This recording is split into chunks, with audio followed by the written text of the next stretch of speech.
we'll talk about the tools that I use for decorating. These are my brushes. I've got a few different kinds. I have some favorites, some that, not so fond of, but I'll start with my favorites. This is Da Vinci No. 2 Cosmo Topspin. It's a synthetic bristle brush, and they're short, stiff bristles for nice fine points. If I can get it wet and show you that it points up really sharp and holds quite a bit of underglaze. For slightly larger, Lowell Cornell No. 4 Ultra Round. Again, points up really nice and stays together well. I'm pretty fond of the Taklon, the synthetic bristles. Not so much for animal hair when it comes to underglazes. It doesn't seem to be springy enough. For smaller applications, I've got a No. 2 liner brush, another Lowell Cornell, that ends up at a nice point.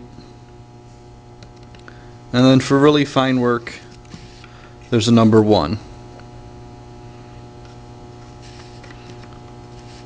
For the square stuff, like if I'm doing buildings and squares, I've got a shader, 796 Lowell Cornell. For bigger applications like covering whole surface pots with an underglaze that I don't want to waste a lot of, like an expensive one, I've got a 1-inch Lowell Cornell wash brush. Now if I'm going to be covering a pot in slip, I would use one of the bamboo, I forget what kind of hair they are, the big bristle brushes, that are this wide. But for like black underglaze that I don't want to waste, this brush is good. For more scripty lines, I have a few of the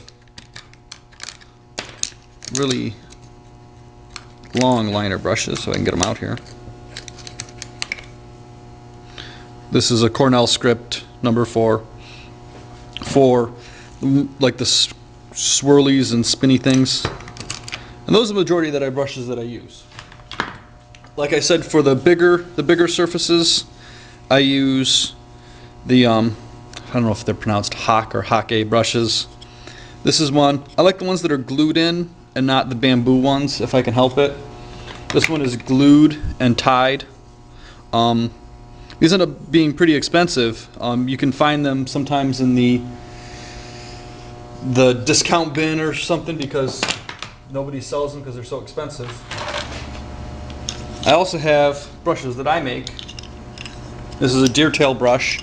It's got a really long bristle for, like, I want to say like almost sumi work, but for glazes that are thick and you want really gestural lines, a long deer tail brush works great.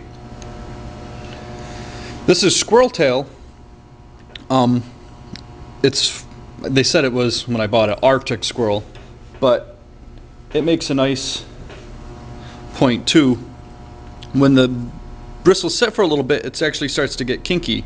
When it starts to get, the bristles get wavy, they actually make a better brush because they hold more glaze in between the bristles. And then there's Raccoon. Raccoon is another one that spreads a lot and can hold a lot of glaze. And Sable. Sable's, the brushes that you get in the art store that are really expensive. Unfortunately, when you make a bamboo kind of handle brush, it's not the same. They don't hold glaze as well as I thought they were going to. And then you got the regular bamboo brushes, the ones where, they're disposable. They don't last that long. The bristles come out, but they work.